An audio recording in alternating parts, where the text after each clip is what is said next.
আমারটা তো না তাই নিশ্চয় চিংড়ি মাছ দিয়ে তাল দিয়ে হবে।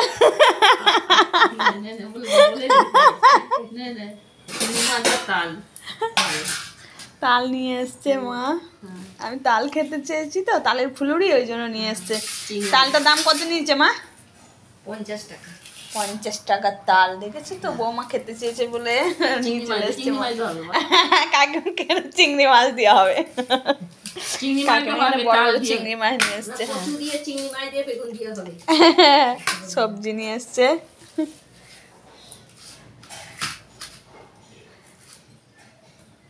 ওদের 3 আঁটি ওখানে ফেলে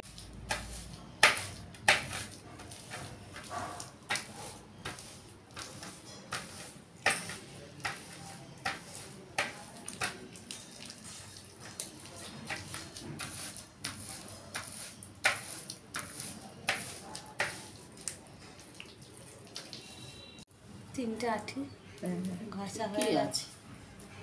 একটা তালে এরকম বেরিয়েছে না অনেকটাই। তাল ঘষা কমপ্লিট। এটাই তো বেরিয়েছে। বড় বড় ইয়ে ছিল না।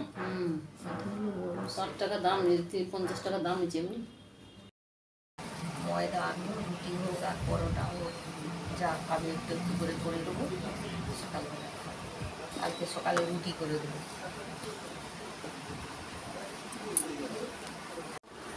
সকালে খাবে এগুলো খাবে বলেছে। ময়দাটা মৌরি দিয়ে দিয়েছে, ময়দা আর তেল দিয়ে নুন আর একটু খাওয়া সোডা দিয়ে। খাওয়া সোডা দিয়ে দিয়েছে? হ্যাঁ দিয়ে দিয়েছি, দিয়ে খাওয়া সোডা, খাবার সোডা, তেল, মৌরি আর নুন দিয়ে একটু ময়ন দিয়ে নিচ্ছি।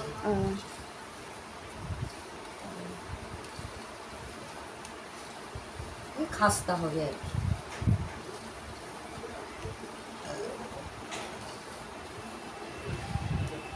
এতে ঢেলে নেব তালের সঙ্গে নিয়ে নিচ্ছি। এমনিটায় তাল আছে বলে এটাতেই মাখবো। তাল আর দুটো জায়গায় লাগাতে হবে না? হ্যাঁ তাল ওটাই করবো না।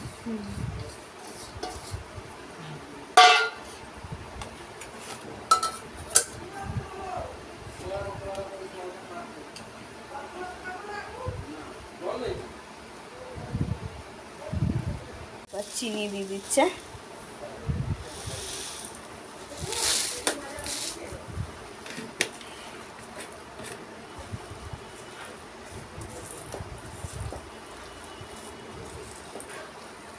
একটু জল লাগবে মনে হয়, চালের গুঁড়ো দিয়েছি তো। জল দিতে হবে না? মানে কি চালের গুঁড়োতে জল টানে বেশি, নাহলে তো তালে ময়দা দিয়ে মাখা হয়ে যায়। আমাকে আর একটু তাল দিয়ে দেবো, আর একটু তাল দিয়ে দিলাম।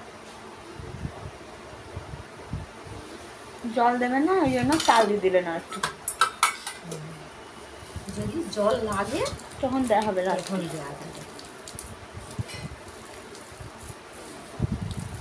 এই চিনিটা দিলাম, এটা গলবে তখন হয়ে যাবে, জল কাটবে।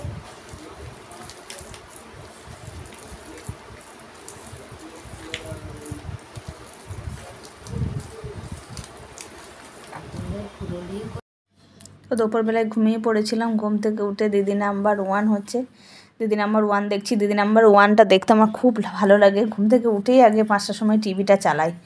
তারপর এই যে আমার প্রোটিন পাউডার, এটা তো খেতেই হবে।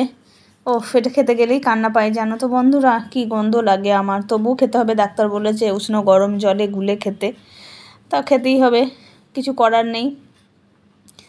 তো আমার যেহেতু ওটা চকলেট ফ্লেভার, তবুও আমার ভালো লাগে না এখন, খুব গন্ধ লাগে। তবু বাধ্য হয়ে খেতে হবে নিজে বাচ্চার জন্য, কিছু করার নেই। এবার প্রোটিন পাউডারটা খেয়ে নেবো, তবু আমার মুখটা দেখো, প্রোটিন পাউডারটা খাওয়ার নাম শুনলেই আমার মুখটা যেন কেমন ভেসকে যায়, ভালো লাগে না। তাও জোর জাবস্তি খেতেই হবে, জোর জাবস্তি করে খাচ্ছি। আমার মুখের ইয়েটা দেখলেই তোমরা বুঝতে পারবে যে আমি কতটা জোর করে খাচ্ছি। মুখটা দেখো কেমন করেছে, আমি করে একদম এতটাই বিরক্ত লাগছে আমার, মানে গন্ধ লাগছে, বমি বেরিয়ে চলে আসছে। তবু আমাকে খেতে হচ্ছে, প্রোটিন পাউডারটা খেতেই হবে। তারপরে সঙ্গে সঙ্গে দুটো বিস্কুট নিয়ে নিলাম, যেহেতু বমি হয়ে যায় যদি ভয় পাই, বিস্কুট খেয়ে নিলাম দুটো। তারপরে মা সকালে মেখে রেখেছিল ফুলুরি ভাজা হচ্ছে। আমার খুব ফুলুরি খেতে ইচ্ছে করছিল প্রেগনেন্সি অবস্থায়। এবার আমার শাশুড়িমা বলে, তোমার কী খেতে ভালো লাগছে বলো, কী খেতে ইচ্ছা করছে বলো। সেই সব আমার ফুলুরিটা খুব অনেক অনেকদিন তাল হয়নি, প্রথম তাল উঠেছে। তালটার দাম 50 টাকা, জানো তো। আমাদের তো সব কিছুই কিনে খেতে হয় কলকাতায়। তো তালটার দাম 50 টাকা, তাই আমার শাশুড়িমাকে আগের দিন বলেছি, তারপর দিনই সকালে নিয়ে চলে এসছে। বলে, তুমি খেতে চেয়েছো আর নিয়ে আসবো না, যা দাম হবে আমি তাই নিয়ে আসবো। তারপর নিয়ে চলে এসেছে। আমার গন্ধটা এত ভালো লাগছে কি বলবো। আমি এমনি ফুলুরি খেতে পছন্দ করি না, জানো তো। আগের বছরও করেছিল মা 1 থেকে 2, বা আমার বিয়ে হয়নি তখনও আমার মা বানাতো 1 থেকে 2। আমি অতটা পছন্দ করতাম না, কি এখন এত ভালো লাগছে, মনে হচ্ছে অমৃত খাচ্ছি। হ্যাঁ, সবাই বলে পেটে বাচ্চা থাকলে অনেক অনেক জিনিস খেতে ইচ্ছা করে, ভালো লাগে। আমার ক্ষেত্রেও সেইগুলোই কিন্তু হচ্ছে। এবার সবার হচ্ছে কিনা আমি সেটা বলতে পারবো না, আমার ক্ষেত্রে হচ্ছে। আমার খুবই তালের গন্ধটা ভালো লাগছিলো। আর ফুলুরিটা তো বলতে নেই, গন্ধ হচ্ছে খুব। মা বলেছে প্রথম যখন হবে ঝাড়াতে দিয়েছে, বলে তুমি নিয়ে চলে যাও, আগে তুমি খাবে তারপর সবাই খাবে। তারপর আমাকে 1 থালা দিয়ে দিয়েছে। আমি তা তো খাবো না। বলে তুমি পাখার হাওয়ায় নিয়ে যাও, ঠান্ডা করো, গরম তো খেতে পারবে না, ঠান্ডা করো, ঠান্ডা করে তারপরে খাও আস্তে আস্তে। তারপরে মা 1 থালা আমাকে দিয়ে দিল। আমি তো ঘরে আরামসে নিয়ে চলে আসলাম। তো নামিয়ে দিলাম পাখার হাওয়ায়। ও আমার লোভ যা হচ্ছে না ফুলুরিটা এতে, হেভি হেভি কি গন্ধ উঠেছে। আর খেয়েও দেখলাম এত টেস্টি হয়েছে না। আমার শাশুড়ি মায়ের হাতে জাদু আছে, যেটাই বানিয়ে দেয় সেটাই যেন অমৃত লাগে। কী করে যে উনি বানায়, আমার দ্বারাই মনে হয় এসব হবে না। তা আমার শাশুড়ি মা হেভি হেভি বানায়, খুব সুন্দর বানায়। তো আমি খেয়েই গেছি, অনেকগুলো খেয়ে ফেলেছি খেতে খেতে। খুব আরামসে খাচ্ছি পাখার হাওয়ায়, ব্যাস দরজা বন্ধ করে দিয়ে। তো আমি একা একাই খাচ্ছি এখন। তোমাদের দাদা ভাই নেই, দাদা ভাই তো কাজে গেছে। দাদা ভাই কাজ থেকে আসবে, তারপরে দাদা ভাই খাবে। তোমাদের দাদা ভাইও খুব ভালোবাসে।